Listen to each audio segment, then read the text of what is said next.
buenos días. Vamos a empezar con otra de las sesiones de preguntas-respuestas y conversación acerca de distintos temas em, de administración de empresas, de organizaciones y, bueno, cosas que están muy relacionadas porque finalmente, a fin de cuentas, de lo que se trata en nuestras conversaciones y el Diplomado Internacional de Gerencia de Empresas que tiene Gorra Consulting en Latinoamérica es acerca de cómo pensar con más claridad en un tema muy particular que es la administración de empresas, pero que todos los que han pasado por ahí comentan lo mismo. Dice, bueno, pero es que esto lo puedo aplicar para mi vida, para relaciones familiares, para otras cosas, para otros proyectos, no necesariamente negocios. Y uno dice, sí, es cierto. Lo nuestro es un caso muy particular que es bastante amplio, que son todas las empresas del mundo, y ahí aplicar y demostrar cosas. Y entonces, un primer comentario que yo tenía, que es que esta semana empecé a hacer una cosa que normalmente no hago públicamente, y me pregunté si no lo hacía por comodidad. Cobardía ya saben que no es, pero comodidad, ¿para qué meterse uno en peleas, en fin? O, o porque suponía que era mucho mejor, pues siempre mantener un lenguaje un poquito más conciliador y todo. Y entonces me ha estado asaltando la mente esta idea últimamente. Escribir un libro que quiero titular La virtud de la intransigencia. Una cuestión que es llamativa, provocativa, porque intransigente es como un insulto en la mayoría, para la mayoría de la gente. O sea, cuando uno le dice, es que tú eres un intransigente. A mí cuando me dicen eso le digo, muchas gracias, ya te diste cuenta. Lo que pasa es que a lo mejor estás entendiendo mal lo que significa intransigente o transigente. Porque intransigente puede denominar o ser el calificativo de alguien que no escucha razones, que no razona y que se queda con su idea y no sale de ahí y es un burro. Ese puede ser una definición de intransigente. Y la mía es otra, es que no acepta las transigencias. O sea que uno tiene que seguir pensando hasta que elimina la, la contradicción. Y entonces esta semana, no sé si fue ayer o anteayer, eh, Víctor Barría, que estuvo en uno de nuestros cursos de administración de proyectos para construcción e infraestructura, hicimos tres versiones de ese curso. El año pasado no lo hicimos. Em, Estamos preparando la versión digital de ese curso también. Yo soy el director de ese proyecto y está un poco atrasado el proyecto. Hay un poquito más de multitarea en la casa. Bueno, Víctor Barría siempre muy entusiasta leyendo, e investigando cosas, y entonces me metió en un comentario, entonces en LinkedIn, ¿no? Entonces te pone ahí arroba Mati. Y entonces le comentaba a creo que un argentino, debe ser argentino, porque hablaba así como de tenés, sabes, y todo, eh, que había escrito un libro, o sea, un artículo, no sé si tiene un libro, pero un artículo de cómo diseñar el mejor sistema de incentivos y de comisiones para la fuerza de ventas y estructurando bien las metas y las comisiones. Entonces Víctor Barriaba y le dice, ¿no será que estás midiendo lo que no deben? Mira, aquí tienes que hablar con los que saben, no sé qué, y va y me pone a mí y a Javier. Entonces yo, cuando recibo eso, me leo el artículo completo y digo, pero yo qué puedo comentar de bueno de aquí, nada. Lo único, la buena intención de que quieren mejor, que mejore el desempeño. Pero y ahí dije, ¿y ya qué? Le voy a decir lo que pienso. Y entonces te puse, sin entrar en mucho detalle, te puedo mostrar por qué las metas y las comisiones son contraproducentes y conducen exactamente a lo contrario del objetivo que se busca con ellas.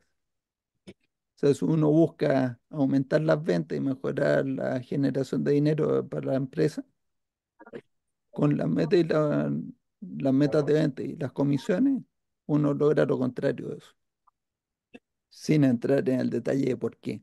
Entonces ahí Víctor después comentó, dijo, si lo explica muy bien en tu libro, o sea, que le interesa, vaya y lea sincronización. Pero ya a continuación, el autor del artículo me puso, gracias por tu aporte, Mati, me puso un like. Y yo quedé desconcertado porque dije, "Pero te acabo de tirar una piedra, pues, ¿no? Como tu aporte, pues. ¿En qué consiste el aporte? En que te estoy diciendo que no tienes razón y te quedas tan ancho. Ni siquiera lo va a discutir, pues". Entonces a Víctor le comenté, a Víctor, no al autor le comenté, eh, una cosa parecida a lo que también comenté en otra publicación de Javier.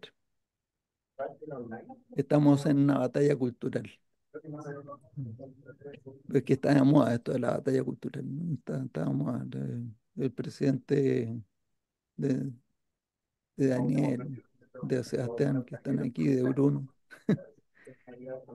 ha puesto de moda esta cosa de la batalla cultural en la economía y en otra, en en cómo nos organizamos en sociedad.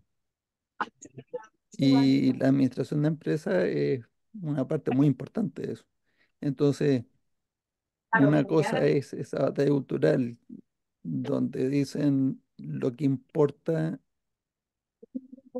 para organizarnos es que logremos que cada una de las personas ejerciendo su libertad y teniendo libertad pueda aportar el máximo, porque al final eso es lo que están promoviendo.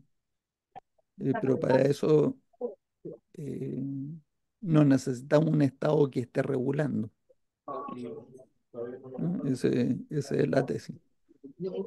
Pero una vez que uno tiene eso, y ahora tenemos toda la libertad, tenemos fuera del Estado, tenemos todo, eh, los supuestos con los que se están tomando las decisiones en las empresas todavía, o sea, que son equivocados esos supuestos, entonces todavía preservan contradicciones.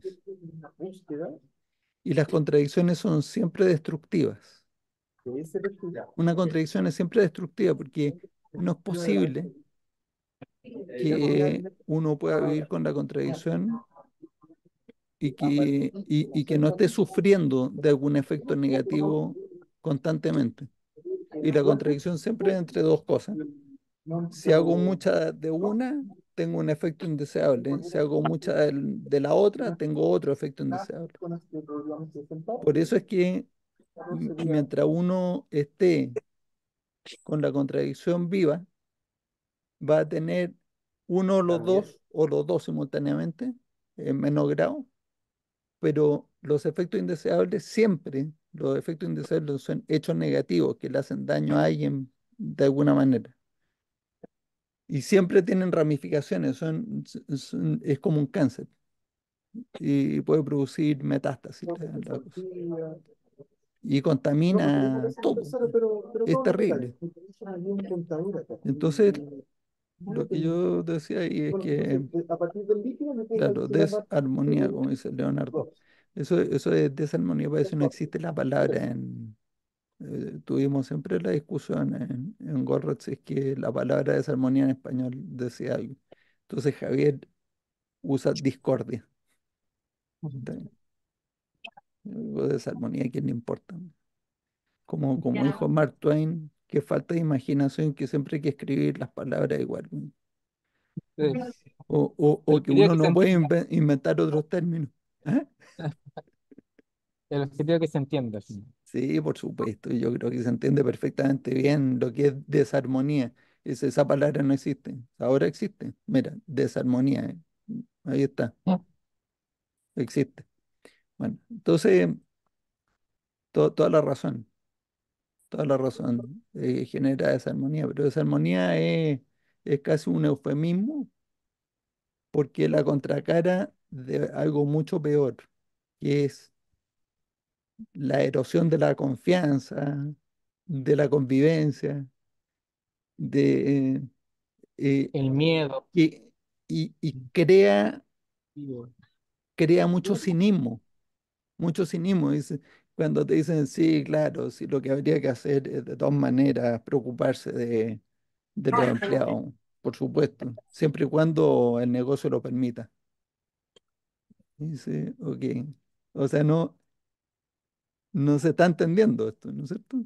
No se está entendiendo que no puede haber una contradicción. Tengo una pregunta que muchas veces me la han hecho y que es, bueno, existen las contradicciones en las empresas, o sea, el método tradicional está armado según un criterio que el óptimo local es el óptimo del sistema. Entonces, la pregunta que me hacen, y la quiero hacer a todos, es, ¿cómo me justificás entonces, si eso está mal, que haya empresas que con el método tradicional igualmente crezcan y son el 90% de las empresas? Si no, deberían caerse en algún momento, pero siguen vivas y creciendo. No, pero te hago una pregunta. ¿Cuánta gente conoces tú que usa caballo para transportarse en la ciudad? Muy poco, no, Nadie. casi nadie. Pero, Algunos policías, pero cuando todavía no se habían inventado otros medios de transporte, todo el claro. mundo. Había mucha demanda por caballos y uno podía criar caballos para vender, para transporte, para trabajo, para todo. O sea, la explicación que yo tengo es que mientras el conocimiento eh, más popular, el más popular sigue siendo bueno, este equivocado, se logra un equilibrio porque nadie, o sea, no hay una masa crítica de empresas que se destaque especialmente. A eso uno podría contraargumentar y dice, bueno, pero ya, a ver, ¿cuánto tiempo lleva esta cosa de Goldratt y además que Goldratt? El pensamiento sistémico. El pensamiento sistémico ya cumplió 100 años ya, cumplió 105 más o menos, o más. Porque desde 1915, a ver, no, no ha cumplido tanto. Estoy pensando en Ludwig von Bertalanffy, que nació en 1901, creo, por ahí, y él escribió su libro de Teoría General de Sistemas o usó su teoría general de sistemas en sistemas biológicos, por ahí por los años 20, 30. Y Russell Lakoff, que nació en 1919 y que murió en el 2009, a los 90 años, fue uno de los mejores exponentes, en mi opinión, mucho más que Jay Forrester en el MIT, que es un informático. Él desarrolló mucho este concepto de sistema y de pensamiento sistémico, pero estamos hablando de ya muchos años atrás. Y claro, como no se desarrolló con una base muy simple, es muy difícil de digerir, entonces pues tampoco es que es tan popular, pues, la dinámica del sistema. Del pensamiento sistémico, ¿cuál es el cuerpo de conocimiento más popular? El equivocado también, po. No no es teoría de restricciones. Teoría de restricciones tiene principios distintos a los que tiene la dinámica del sistema, siendo dinámica del sistema un cuerpo de conocimiento de análisis de sistema que ya sí reconoce al sistema como un todo y que te dice, no, pues no optimiza el local. De ninguna manera los óptimos locales llegan al óptimo local. Ya todo eso lo explica.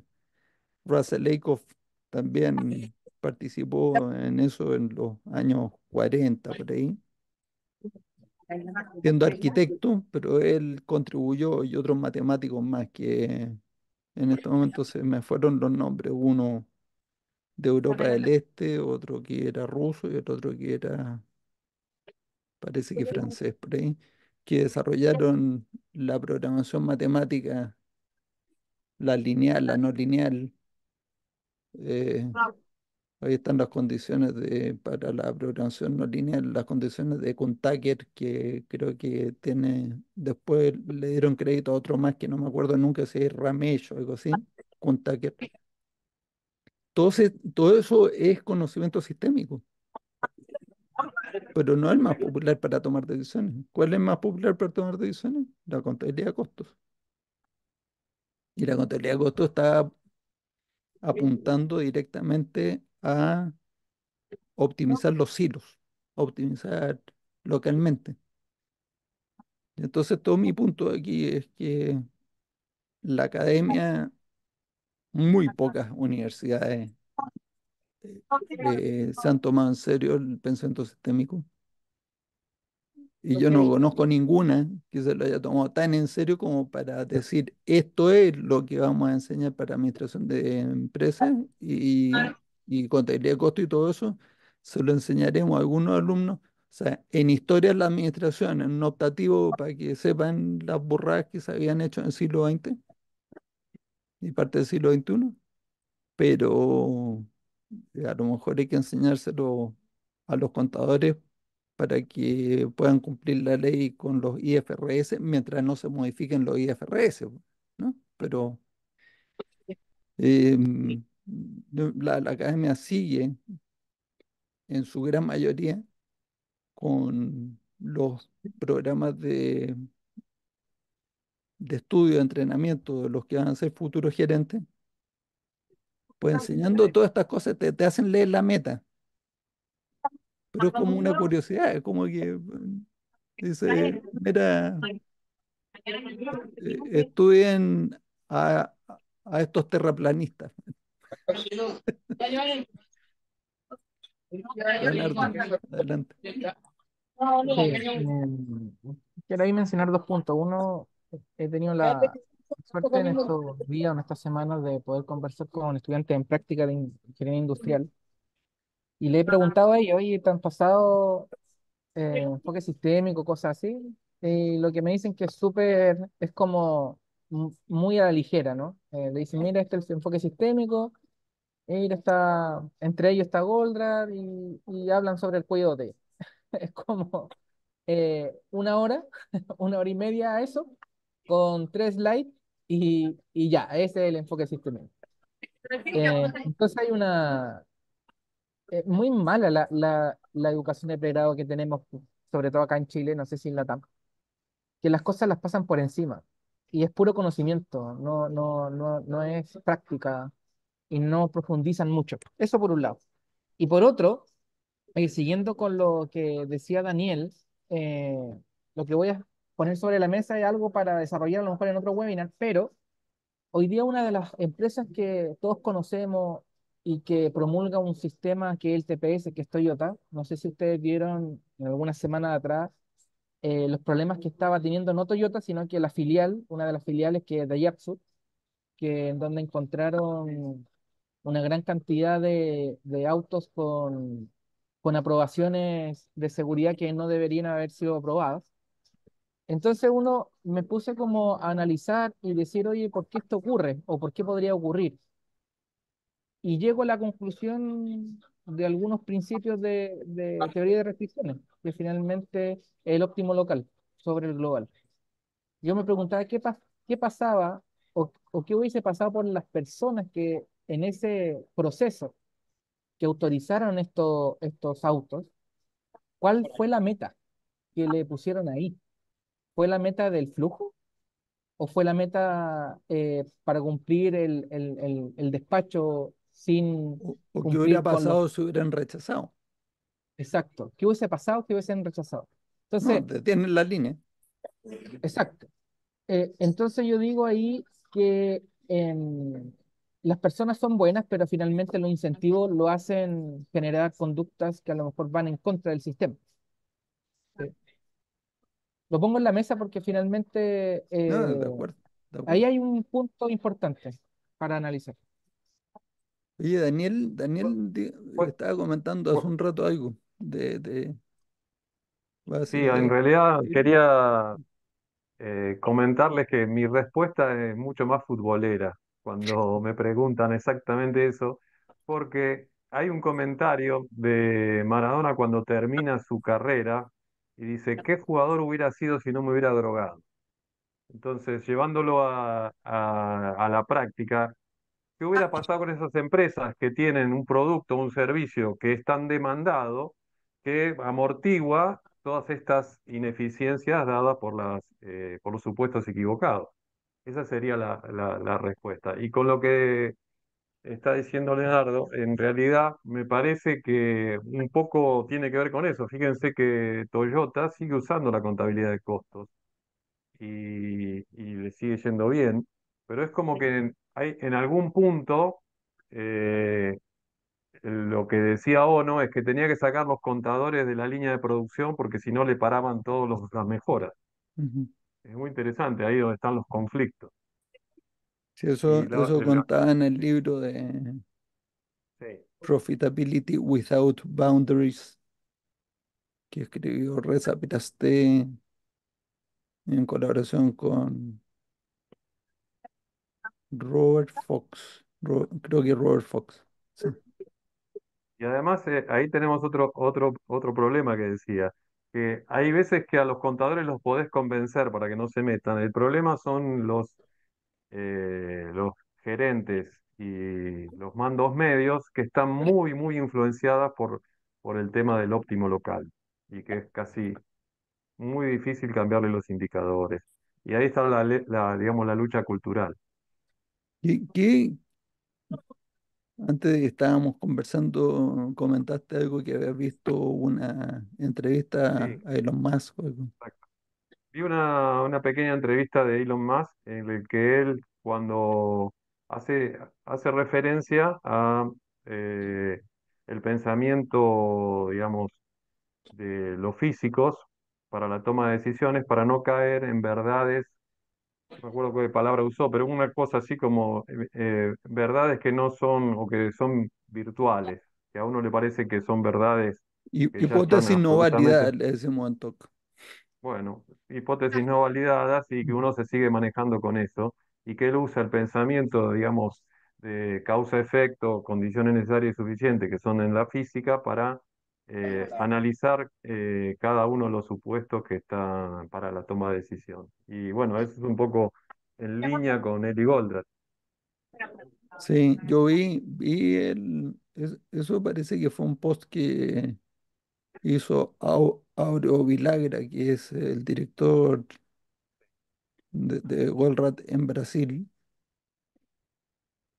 y ahí Elon Musk, la frase como la principal de la entrevista es que dice, yo parto de la base de que estoy equivocado en algo, siempre. O sea, no parto de la base de que lo sé todo y que lo entiendo todo perfectamente bien. Parto de la base de que estoy equivocado. Entonces trato de ir testeando mis hipótesis e ir profundizando en el entendimiento. Y no lo dice explícitamente así, pero dice cuando la realidad contradice mis hipótesis, no cambio la realidad, po. O sea, cuando los datos los datos no confirman mi hipótesis, no, cambiemos los datos pues, hasta que los confirmen la hipótesis de uno. No, pues lo que dice es yo cambio mi hipótesis, la modifico, ahí me doy cuenta de dónde estaba yo equivocado. O sea que uno como que la disciplina, pues, finalmente esa la disciplina del pensamiento como científico que resumía toda la actitud de Eli Goldratt, la mentalidad del científico, y que pues la base de los principios, que en realidad es un principio, y de ahí uno deriva los otros tres, que esta es mi opinión. Aún, eh, vi en un tóxico que Humberto Baptista a los cuatro principios le agregó un quinto. Y yo dije, no, no, de hecho yo quitaría tres. Hay un solo principio, el de simplicidad inherente a la realidad, que es otra manera de decir lo que en el libro tercero de ese libro 1687 escribió Isaac Newton. En su libro tercero dice los principios de la filosofía natural. Y le decían filosofía en esa época al pensamiento científico, donde dice que la naturaleza es extremadamente simple y armoniosa consigo misma. Entonces, si ese es el principio básico, un primer corolario de eso es que no pueden haber contradicciones, porque eso es lo contrario de armonía, ¿no es cierto? Y hay un ruso, esto creo que ya lo hemos comentado, pero hay un ruso que es, para su desgracia, nació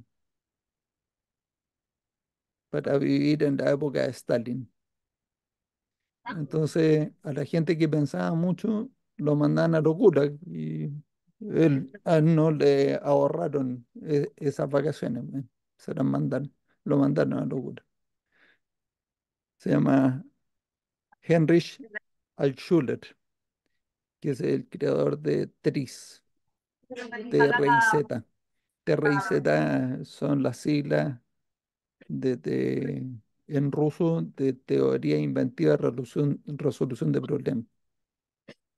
Y, y la mejor definición que tiene Henry Altschuler de invención la puso él, además en un parrafito, en una línea separada en un libro que escribió que se titula Y de pronto, o And Suddenly the Inventor Appeared, así es como se titula el libro. De repente el inventor aparece. Entonces, en la frase dice, una invención se genera cuando se resuelve, o se elimina, perdón, no se resuelve, se elimina una contradicción física. Entonces, él tiene todo un método, el método de la matriz de conflicto de contradicciones, con 40 posibles entradas, en fin, porque ahí usa mucho conocimiento ya científico, o sea, leyes químicas, físicas y todo. Cuando uno dice leyes químicas, leyes físicas, son todas hipótesis abiertas a refutación. Las únicas leyes que son irrefutables para siempre una vez que se han establecido los teoremas matemáticos. Porque claro, el cuerpo de conocimiento de matemática es un cuerpo cerrado, porque en primer lugar es una creación humana el marco teórico, que si esto es un anillo, o sea, conocen, bueno, teoría, da lo mismo. La cuestión es que una vez que uno ha demostrado un teorema, queda demostrado para siempre, para toda la eternidad. Nunca más alguien puede refutarlo.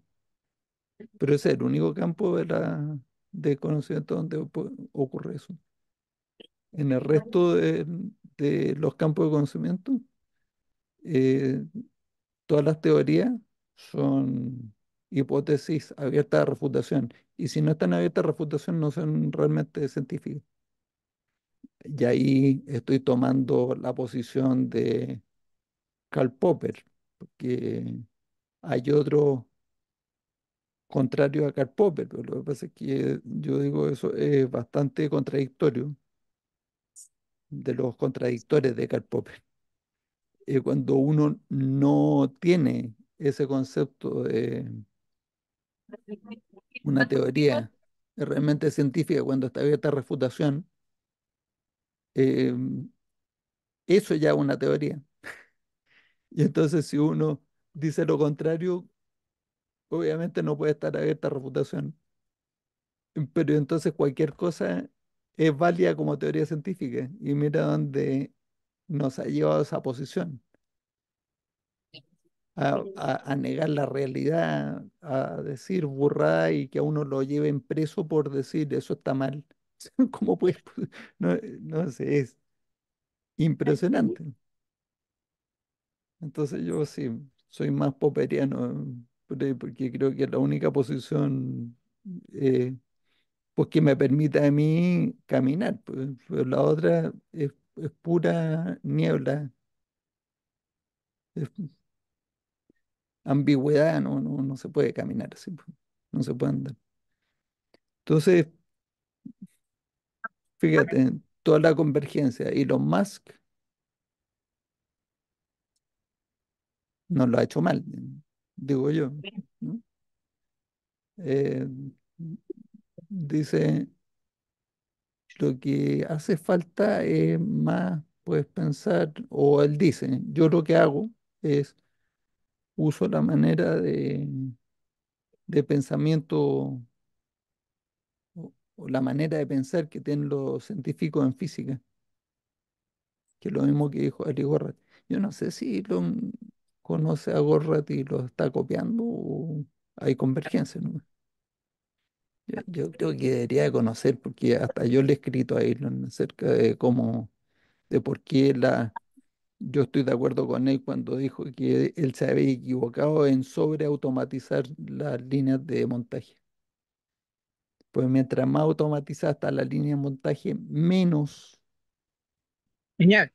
espacio hay para construir algún buffer entre medio, ¿no? Y eso hace que sea más frágil. O sea, es mucho más exigente que el uptime de cada uno de los procesos dentro de la línea tiene que ser 99,999% para que la línea no se detenga. Piensen que tiene 98% de confiabilidad cada uno de esos procesos y son 100 procesos. Entonces la confiabilidad de la línea completa es 0,98 elevado a 100. Y eso es un número bastante pequeño. O sea, mucho más pequeño de que uno quisiera. Entonces le escribí, yo no sé si alguna vez le llegó esa carta, pero digo, a lo mejor Elon Musk conoce a Lee Gorrat y aplica mucho del pensamiento. Pero ya que estoy diciendo estas cosas, yo digo, ¿por qué se ha empeñado en seguir la línea de usar batería en los autos cuando hay otra alternativa? Pero bueno, o sea, yo no digo que uno no haga autos eléctricos, pero se pueden hacer autos eléctricos con otras tecnologías para alimentar la electricidad. Pero eso sí que es para otra charla, ¿cierto? Otro tema, un tema que a mí me entretiene mucho, por no decir que me obsesiona, pero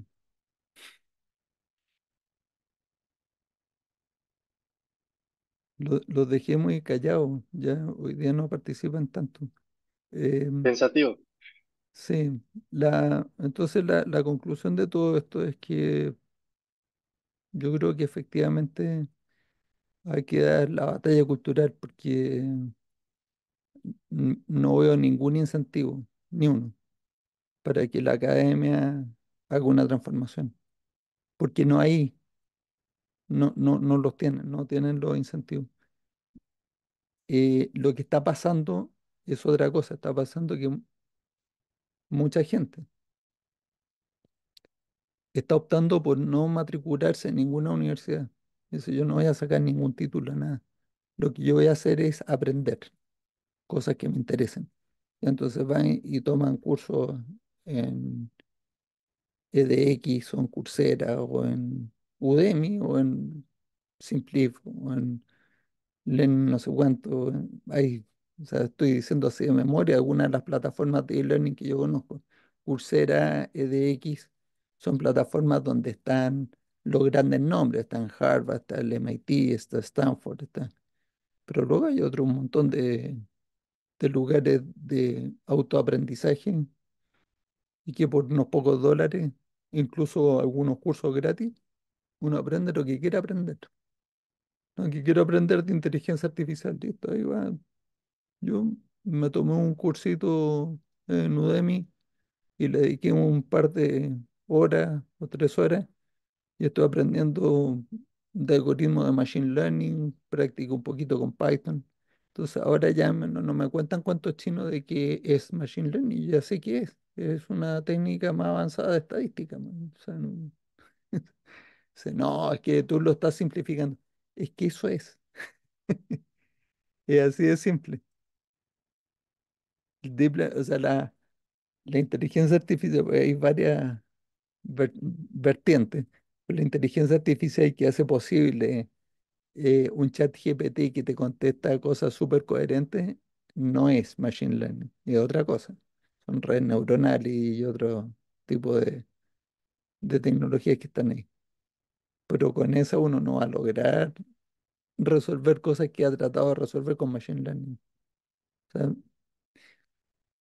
hay que conocer los límites que tienen las cosas. Pero entonces yo, en vez de tener que haberme tenido que matricular en alguna universidad para tomar un curso, gastarme varias semanas yendo a clase, gastando el dinero, el tiempo y todo,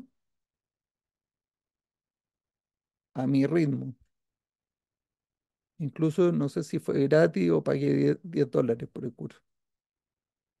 Le dediqué unas cuantas horas y entendí lo suficiente para saber si me convenía o no me convenía incorporar inteligencia artificial en el software que yo desarrollo, porque esa era parte de la motivación. Dije, yo no me voy a quedar en mi zona de confort diciendo que eso no sirve mientras mi software funciona.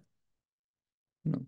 Dije, no vaya a ser que tienen razón y que yo le tengo que incorporar cosas de inteligencia. A lo mejor le podría incorporar cosas de inteligencia artificial al software, pero para otras cosas, pero no para lo que hace el software actualmente. Entonces, pero entonces esto lleva de nuevo a la reflexión anterior. Mucha gente hoy dice esto es una pérdida de tiempo y de dinero. M- Miles de dólares al año, horas dedicadas a ir a clase, a hacerme unos cursos que ni me interesan. Y todo para tener un cartón, que finalmente ese cartón, ¿cuánto vale? Y cada vez menos, ¿no? Entonces se va a producir una crisis.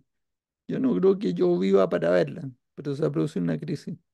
Entonces MIT, Stanford y todas estas ya están migrando a los sistemas que llaman MOOC, MOOC, que no me acuerdo por qué le dicen así, ya no me acuerdo cómo es, pero que son finalmente eh,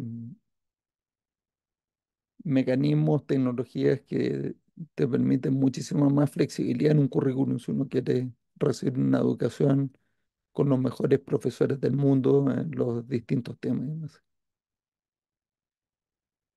Pero definitivamente hoy estamos en la situación de que a la empresa que yo vaya y converse, lo más probable, incluso se han leído la meta y dicen que son fanáticos de Walrat, incluso ahí.